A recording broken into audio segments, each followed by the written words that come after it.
হরে কৃষ্ণ, রাধে রাধে। আমি গীতার কথায় আপনাদের সুস্বাগতম। আজকে আর একটি ভিডিওতে গীতার একাদশ অধ্যায়ের 38 নম্বর শ্লোকটি পাঠ করছি। আপনারাও কিন্তু আমার সঙ্গে অবশ্যই পাঠ করবেন। ওং নমো ভগবতে বাসুদেবায়, ওং নমো ভগবতে বাসুদেবায়, ওং নমো ভগবতে বাসুদেবায়। শ্লোকটিও আমার সঙ্গে উচ্চারণ করবেন।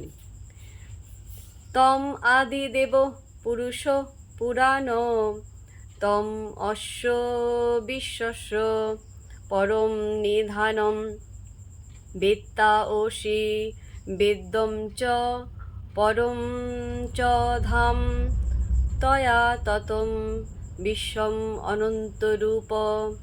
অনুবাদ: তুমি আদিদেব, পুরাণ পুরুষ এবং এই বিশ্বের পরম আশ্রয়। তুমি সব কিছুর জ্ঞাতা, তুমি জ্ঞেয় এবং তুমি গুণাতীত পরম ধামস্বরূপ। হে অনন্তরূপ, এই জগৎ তোমার দ্বারা পরিব্যাপ্ত হয়ে আছে। তো ভক্তগণ, এমনি করে প্রতিদিন একটি করে গীতা শ্লোক পাঠ করুন আর এই দুর্লভ মানব জনমকে ধন্য করুন। আর আমাকে কমেন্ট করেছেন মিঠু মুখার্জি। রাধে রাধে, আপনাকেও রাধে রাধে। হরি বল।